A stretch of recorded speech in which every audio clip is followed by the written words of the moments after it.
नमस्ते दोस्तों, मैं हूं अमन आर्यास टेक क्लासेस से। आज हम सीखेंगे AWS EC2 वॉल्यूम्स के बारे में, जो कि आपकी वर्चुअल मशीन की स्टोरेज बैकबोन है। इस वीडियो में हम कवर करेंगे types of EC2 volumes, EBS versus instance store, की कॉन्सेप्ट पढ़ेंगे जिसमें आएगा IOPS, throughput, snapshots end encryption. और इसके साथ साथ हैंड्स ऑन भी हम करेंगे, जिसमें हम creating, attaching and managing EBS volumes देखेंगे। वीडियो ख़त्म होते होते आप किसी भी वर्कलोड के लिए EBS वॉल्यूम्स का उपयोग कर पाएंगे। चलिए शुरू करते हैं। EC2 दो तरह के स्टोरेज ऑफर करता है। पहला है EBS, इलास्टिक ब्लॉक स्टोर, जिसमें कि नेटवर्क अटैच रहता है, और परसिस्टेंट स्टोरेज रहता है, जिसमें इंस्टेंस डिलीट होने पर भी डेटा सेव रहता है। इसके यूज केसेस हैं डेटाबेस में, बूट वॉल्यूम्स पे एंड लॉन्ग टर्म डेटा में। इसके टाइप्स होते हैं GP3 जो कि कॉस्ट इफेक्टिव रहता है, IO2 जो कि हाई IOPS रहता है, और ST1 जो कि बिग डेटा रहता है। इसके बाद आता है इंस्टेंस स्टोर, जो कि फिजिकली अटैच्ड होता है। ये इसमें स्थायी स्टोरेज रहता है, इंस्टेंस रुकने पर डेटा डिलीट हो जाता है। इसके यूज केसेस हैं temporary cache and high speed buffers. EBS के की कॉन्सेप्ट है IOPS, input and output operations per second. Example, GP3 supports 16,000 IOPS। Throughput रहता है data transfer speed. Example, ST1 offers 500 MB per second. और snapshot रहता है backups store in S3, critical for disaster recovery. इसके बाद आता है हमारा एनक्रिप्शन, जो कि रहता है एनक्रिप्ट करने के लिए रहता है। अब हम बात करेंगे IOPS क्या है। IOPS indicate the number of read and write operation a storage device can handle पर second, while throughput measures the amount of data transferred per second। तो थ्रूपुट रिप्रेजेंट करता है total amount of data that can be transferred to और from a storage device per second, important for workload that involves large sequential read and write such as streaming large files और backup। अब हम बात करेंगे Amazon EBS versus instance store के बारे में। इसकी अगर ड्यूरेबिलिटी की बात करें EBS की, तो ये data process independently of EC2 instance life cycle, और ये रेप्लिकेट करता है with in an availability zone. और इसकी जो ड्यूरेबिलिटी होती है वो 99.999% रहती है। स्नैपशॉट जो होते हैं वो स्टोर होते हैं S3 में, and it is across availability zone and region. यहीं अगर हम बात करें इंस्टेंस स्टोर की, तो ये टेम्परेरी रहते हैं। Data lost if instance stops, अगर इंस्टेंस रुक जाता है तो डेटा लॉस्ट हो जाता है। इसमें कोई भी रेप्लिकेशन नहीं होता है, और ये सुटेबल नहीं होता है critical and long term data के लिए। इसके बाद अगर मैं परफॉर्मेंस की बात करूं, तो परफॉर्मेंस में EBS जो रहता है वो नेटवर्क अटैच्ड स्टोरेज रहता है, जिसमें कि IOPS और थ्रूपुट 16,000 IOPS रहता है, और 1,000 MBPS थ्रूपुट रहता है। और ये कंसिस्टेंट रहता है डाइवर्स वर्कलोड के लिए। यहीं अगर हम इंस्टेंस स्टोर की बात करें, तो ये फिजिकली अटैच रहता है, और इसमें हाईएस्ट थ्रूपुट IOPS रहता है। और इसमें जो परफॉर्मेंस होती है वेरी करती है इंस्टेंस टाइप से। अगर मैं कॉस्ट की बात करूं, तो ये EBS जो है PSU वो मॉडल पे काम करता है, और इंस्टेंस स्टोर जो रहता है वो फ्री रहता है। अब हम टाइप्स ऑफ EBS वॉल्यूम्स की बात करें, तो यहाँ पर कई प्रकार के EBS वॉल्यूम्स रहते हैं, जो कि दो कैटेगरी में डिवाइड रहते हैं। पहला है SSD बैक्ड वॉल्यूम्स, और दूसरा है HDD backed volumes. SSD backed volumes में आते हैं general purpose SSD and provision IOPS SSD, और HDD बैक्ड वॉल्यूम्स में आते हैं throughput optimise SDD and cold SDD, जो कि डिजाइन किए गए हैं थ्रूपुट इंटेंसिव वर्कलोड के लिए, such as log processing and data warehousing के लिए। टाइप्स ऑफ बात करें, तो ये टेम्परेरी स्टोरेज रहता है और डेटा लॉस हो जाता है जब भी हम इंस्टेंस को ऑफ करते हैं। अब हम AWS कंसोल में आ गए हैं और अब हम यहाँ पर EC2 वॉल्यूम्स का हैंड्स ऑन करेंगे। सबसे पहले हम एक इंस्टेंस बना लेते हैं। नाम हम इसमें कुछ भी लिख सकते हैं। हम यहाँ पर विंडोज़ की मशीन लेंगे।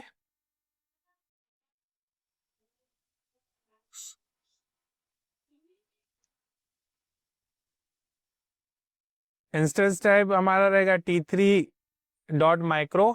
हमें की पेयर बना लेंगे।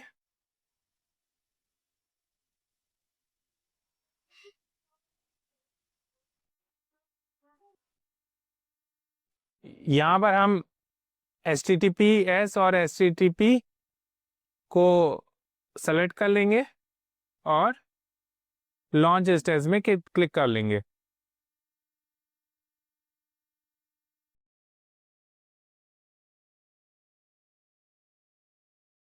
आप अगर स्क्रॉल डाउन करेंगे तो आपको एक ऑप्शन मिलेगा व्यू ऑल इंस्टेंसेस का।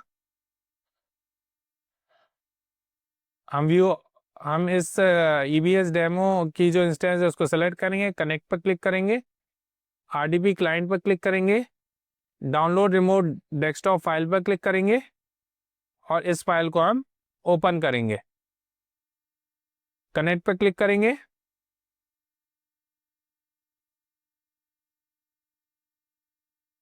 और यहाँ पर गेट पासवर्ड में क्लिक करेंगे।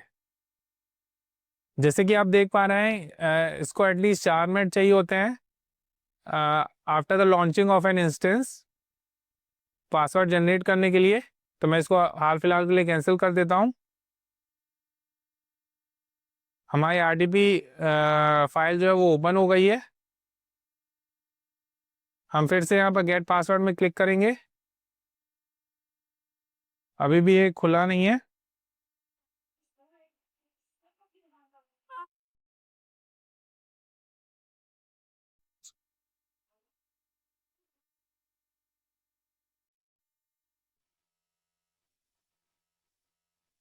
हम फिर से गेट पासवर्ड में क्लिक करेंगे। हमने जो की जनरेट की थी उसको अपलोड करेंगे और डिक्रिप्ट पासवर्ड में क्लिक करेंगे। हमारे एक पासवर्ड जो है वो जनरेट हो जाएगा। इसको कॉपी करेंगे और यहाँ पर आकर पेस्ट कर देंगे। ओके पे क्लिक करेंगे एंड यस पे क्लिक करेंगे।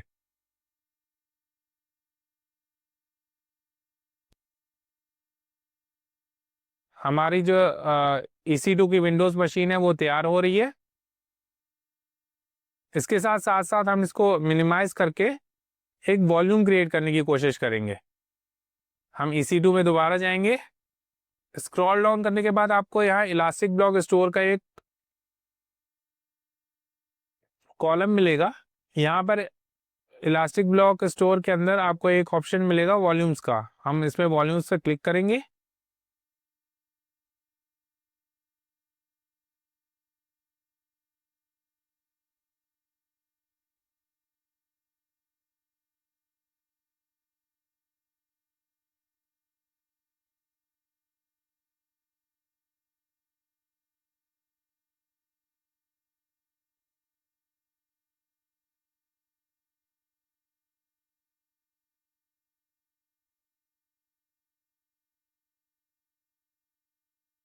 यहाँ पर हम क्रिएट वॉल्यूम्स में क्लिक करेंगे।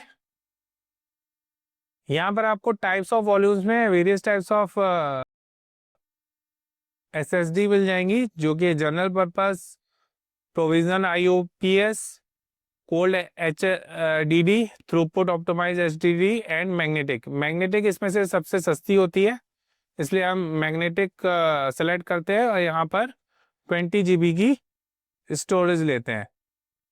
उसके बाद एक चीज़ आपको ध्यान रखनी है, आपने जिस एबिलिटी जोन में अपना इंस्टेंस बनाया है उसी एबिलिटी जोन में आपको वो वॉल्यूम्स भी बनानी है।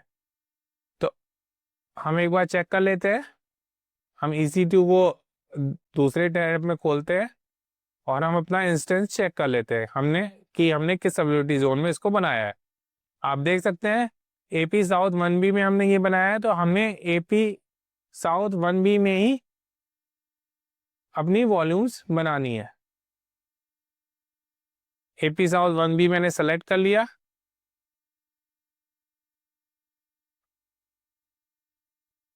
इस वॉल्यूम को मैं इनक्रिप्ट भी कर सकता हूँ इनक्रिप्ट ऑप्शन से। हाल फिलहाल के लिए मैं नहीं इस पे जाऊंगा और मैं क्लिक करूंगा क्रिएट वॉल्यूम्स पे। रिफ्रेश कर लेते हैं, आपको एक 20 GB की वॉल्यूम आपको दिख जाएगी। इसको सेलेक्ट करके हम इसको अटैच करेंगे। एक्शंस में जाकर अटैच वॉल्यूम में हम क्लिक करेंगे और यहाँ पर हम सेलेक्ट करेंगे अपनी इंस्टेंस मशीन और हम इस स्टोरेज को नाम दे देंगे XVDB और अटैच वॉल्यूम पर क्लिक कर देंगे। यहाँ से अटैच कंसोल से अटैच करने के बाद हम इस कंसोल में अटैच करने के बाद हम इस EC2 विंडोज मशीन के अंदर जाएंगे और यहाँ पर हम खोलेंगे सर्वर मैनेजर।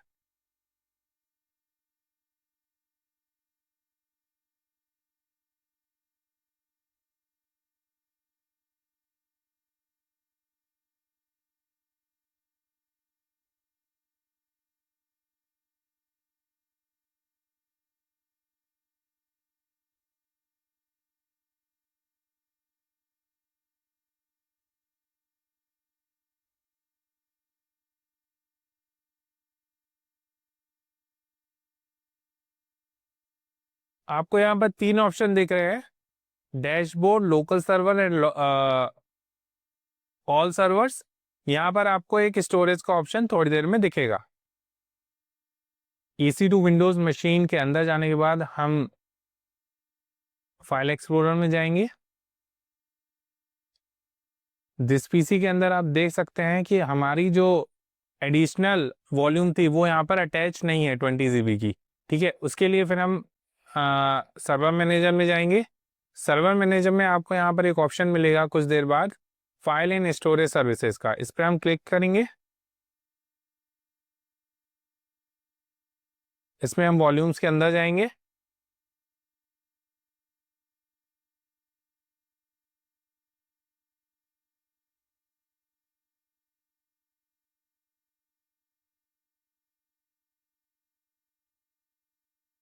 एक बार डिस्क में आप देख लीजिए, डिस्क को क्लिक करने के बाद आपको ये दो ऑप्शन मिलेंगे। यहाँ पर आपको जो 20 GB की जो वॉल्यूम थी वो यहाँ पर आपको दिखेगी, जो कि ऑनलाइन शो कर रही है। यहाँ पर नीचे एक ऑप्शन दिखेगा आपको, to create a volume start a new volume wizard. मैं इस पर क्लिक कर दूंगा, नेक्स्ट पे क्लिक करूंगा, नेक्स्ट पे क्लिक करूंगा, ओके पे क्लिक किया। ये आपसे पूछ रहा है कि आपको 20 GB की जो वॉल्यूम है आपको पूरी यूज करनी है कि इसमें से आपको पार्शली यूज करनी है। तो हाल फिलहाल में इसको पूरी ही यूज करूंगा और नेक्स्ट पे क्लिक करूंगा।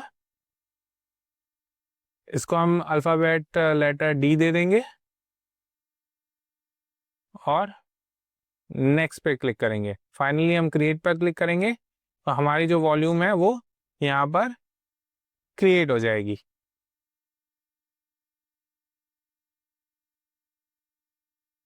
हम इसको क्लोज कर देंगे।